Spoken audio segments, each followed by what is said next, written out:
64 samples for soil moisture content from the USDA guidelines.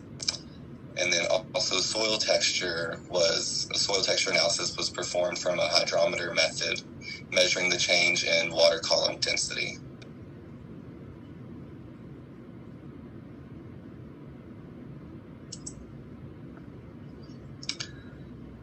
Chemical testing was conducted by an outside laboratory, and composite samples from each of these 58 locations were sent to the lab. So each of the locations, soil horizons, were combined to send to the lab as a composite sample. The variables included in the panel of chemical testing included pH, organic matter, estimated nitrogen release, exchange capacity, as well as other various elements.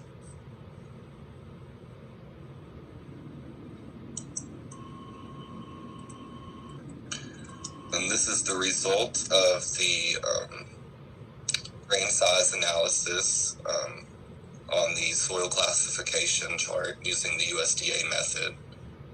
You can see that the hydric soils trended to be a little bit finer grained, and the non-hydric soils trended to be a little bit coarser grained.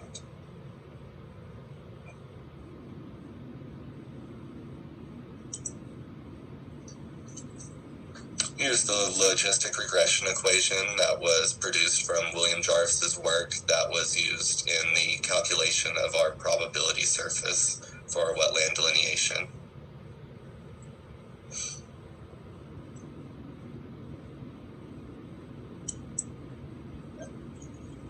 In the GIS analysis, the explanatory variables were interpolated with ordinary kriging, so we could get a continuous surface for each of the variables, and those were the iron concentration and the distance to the stream. With each of these ordinary kriging models, they were compared with cross-validation statistics to determine which of these models best fit the data. And once these models were selected, I then converted them to raster data, so then they could be combined using the raster math calculator. And using the raster math calculator, the logistic regression equation was computed with the two explanatory variables to produce the probability threshold. To produce the probability map, and then from there the probability threshold was chosen and a contour line was drawn to produce the restoration boundary.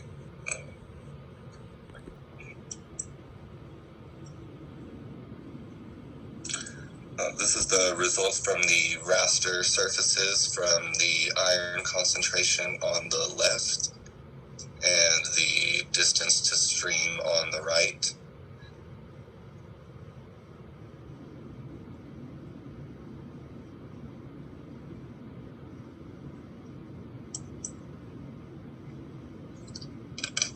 After those two raster surfaces were combined using the raster math calculator, this is the probability model that was produced. I then classified the range of values that was produced using the raster math calculator and drew a contour line at 0.3. 0.3 was chosen because it is the mean of the data that was used to produce this probability model. So this means that the areas within the 0.3 contour line in green here exhibit the greatest potential for restoration efforts, while the areas outside of the 0.3 contour line in this kind of transparent white here don't really exhibit potential for restoration.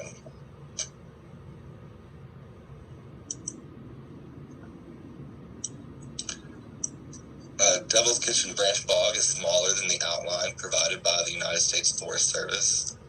Steep slopes are common throughout the area, and rhododendrons and other woody vegetations restrict the amount of moisture that is available in the soil.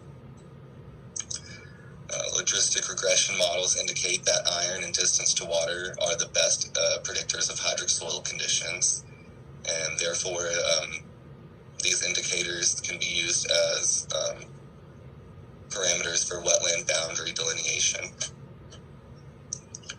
A waterlogged anaerobic soil has a low redox potential and contains the reduced iron or ferrous iron. The iron bacteria oxidizes ferrous iron into ferric iron when iron-rich groundwater is exposed to the atmosphere into wetland. In this study, a threshold value of 0.3 in the probability map of hydric soil was used to delineate the wetland restoration boundary. And once again, this threshold of 0.3 was chosen because it is the mean of the data used to produce the probability model.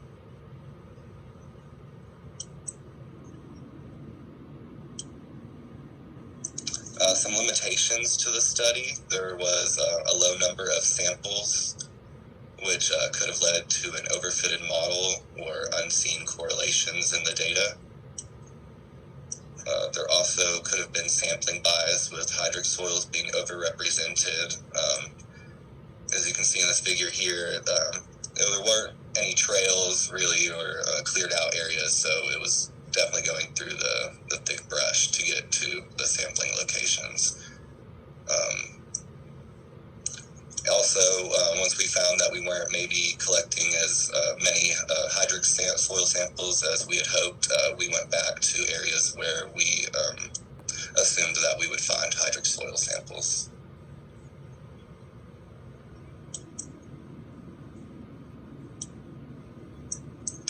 In conclusion, the degradation of Devil's Kitchen over the years and misuse has led the National Forest Service to initiate restoration efforts of the wetland.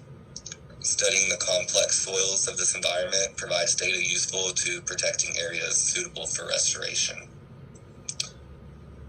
Iron has been retained as the most significant chemical property by the logistic regression model.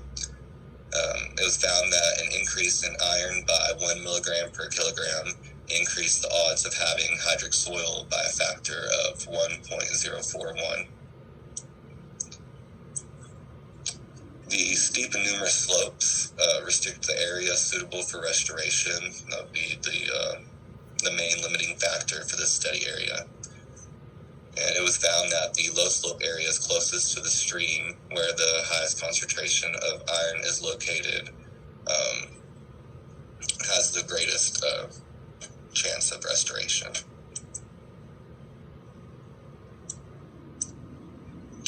I would like to acknowledge the U.S. Forest Service, Cherokee National Forest, the Penn Virginia Corporation, and Westmoreland Coal Company Foundation Scholarship Endowment, as well as the ETSU Honors College for funding this project.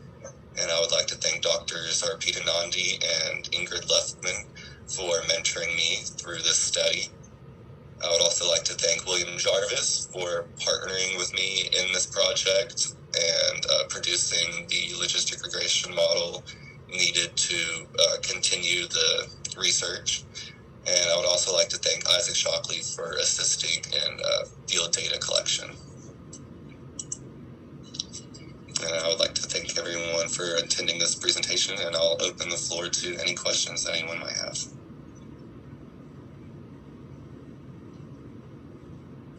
Thank you, Josh. Looks like we have about 10 minutes for any questions for his work. Yeah, Josh, I was curious, how did the grain size, it seems like there was a slight tighter grain size to the non-hydric versus the hydric material. Does grain size also act as a reasonable proxy, and how does it compare to your iron distribution?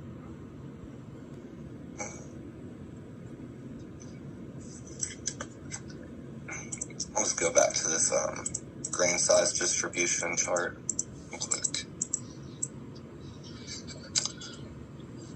Yeah, I think that maybe the grain size of the hydric soils wasn't as spread out, maybe because the area was much more restricted where these hydric soils were found the area where the non-hydric soils was found was much larger, and the slope ranged quite considerably. So I think that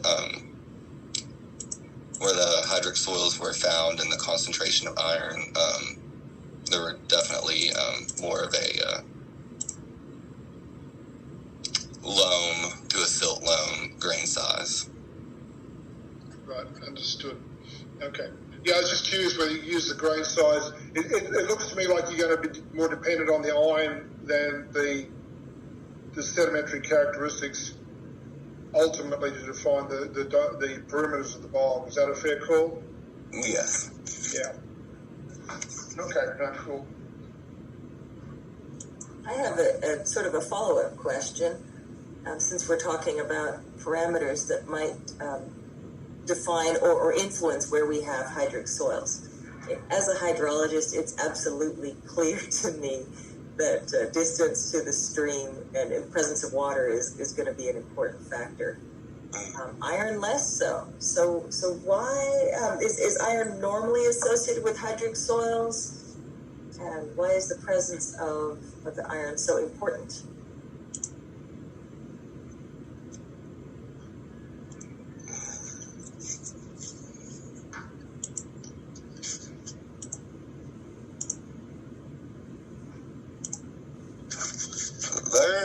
I would say that, I'm sorry, could you repeat the question again? Oh, sure. We have these two parameters that came up as being important parameters for identifying hydric soils. Mm-hmm. And the distance to water, that's pretty intuitive. Iron is less intuitive. So is iron normally associated, high iron content normally associated with hydric soils?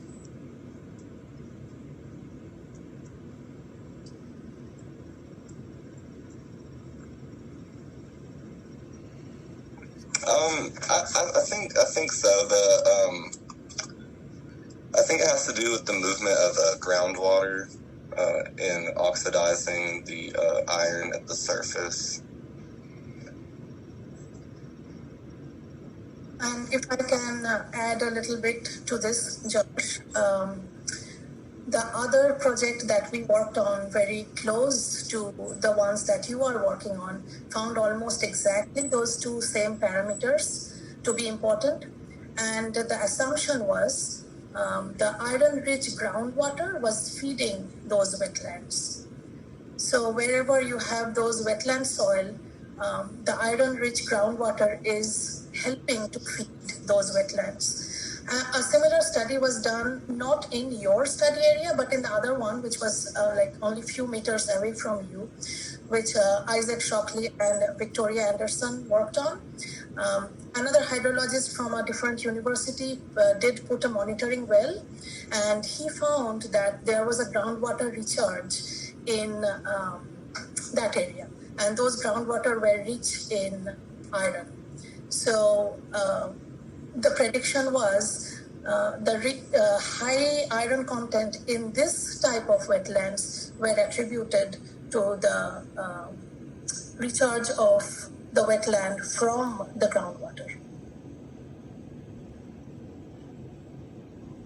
I'm curious, you listed a whole series of other element species that underwent analysis. Were any of the others showing similar results? I imagine magnesium and manganese perhaps, which are also often associated with iron. Did those show a similar trend, but not enough for you on a full with? I'm just kind of curious why you picked the iron and not any of the other elements.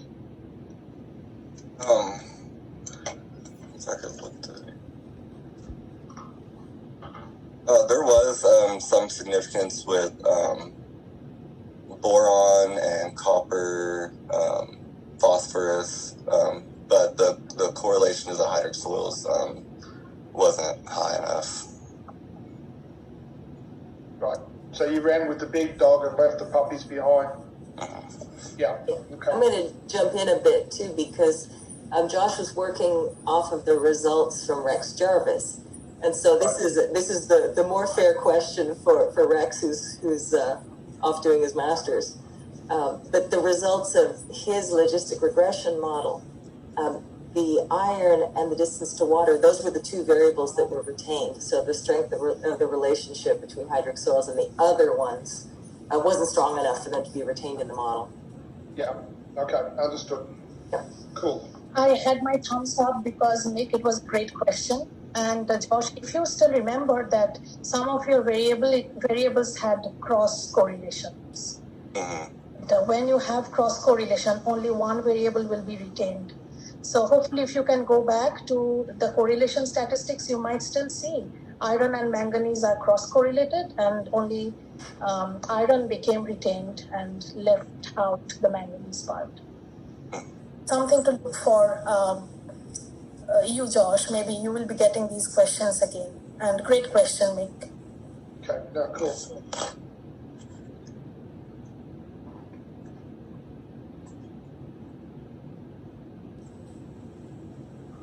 I have a couple of more questions that I made a note of, but I really want to make sure that the students and others that are here have an opportunity to ask questions.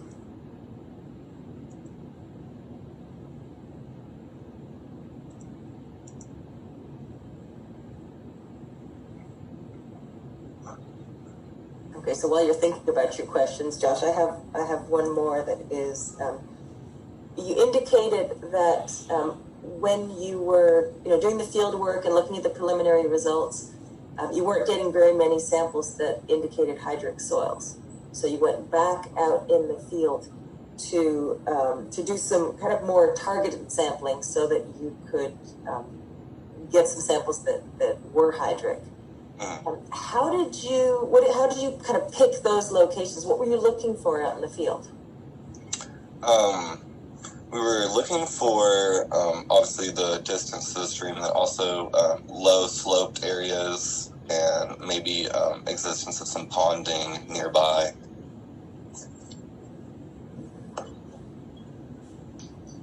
I thought it was interesting in your map. You have up in kind of the upland areas in one of the fingers. If actually you can pull up the probability map. Yes, this one up in that finger in the northeast.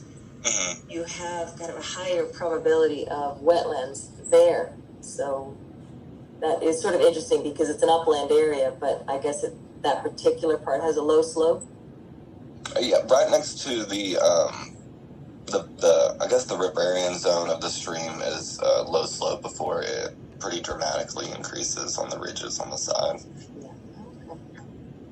Thanks.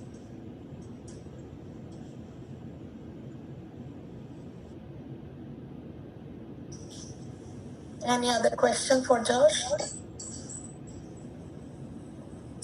I have a question, Josh.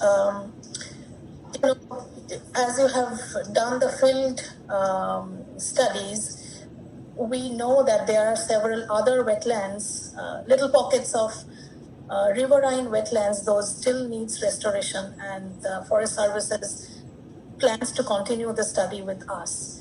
So what would be your suggestion to the next group of students before they plan a research similar to yours?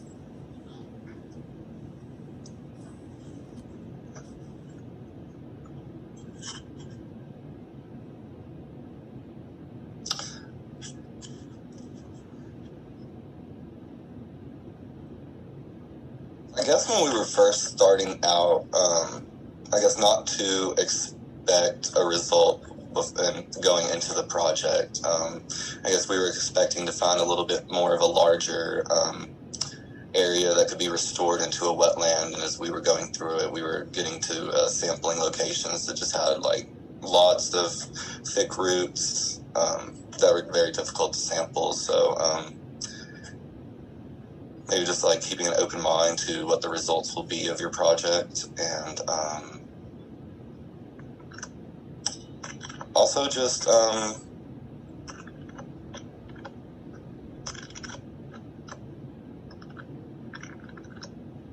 yeah, I guess that's what I would say. Thanks.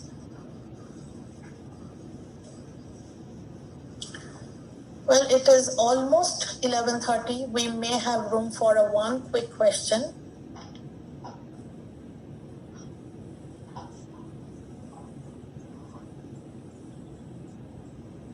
I see some familiar names. You guys are quiet. You got to ask questions.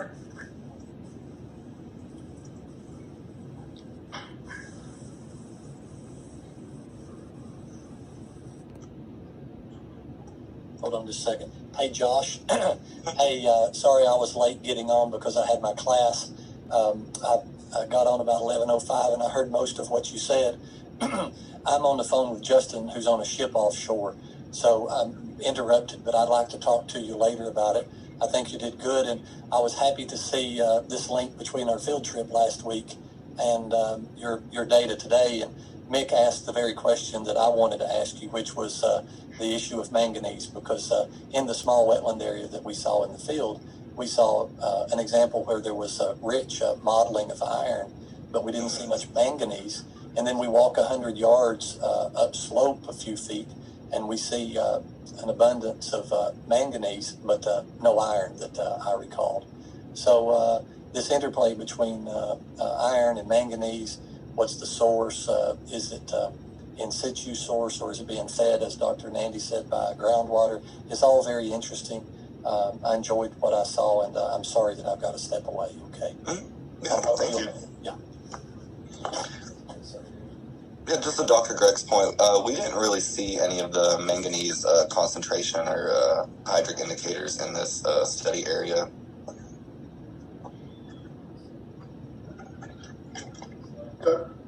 Where are you shipping the iron and manganese coming from? Well, the iron in this case. What's the source of this?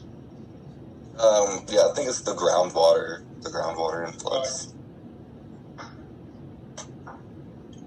So, yeah. Oh, sorry. Maybe looks like another question. Well, then I'm just curious if there's any, fingerprint from the, wherever the iron, whatever iron minerals are in the sediment. You're assuming a more or less even distribution of the iron, other than the water flux creating what you're seeing on your map.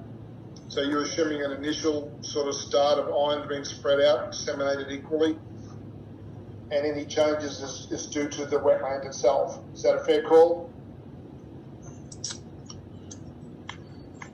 Yeah, I believe that's a fair call. Okay, cool. Thank you all so much for a pretty good discussion, and that is already giving us some idea for the next set of work, where we could look into the mineral chemistry of different iron-bearing mineral. Goethite is one of a common one in these areas, which Josh and Rex looked more in the elemental iron, but it would be nice to see the different phases of irons and different iron-bearing minerals. So looks like that could be a part of future work. With that, we are almost ready for our next presentation. It gives us about 2 minutes break. If you would like to take a very quick break, we will come back with Sarah. And thank you so much, Josh.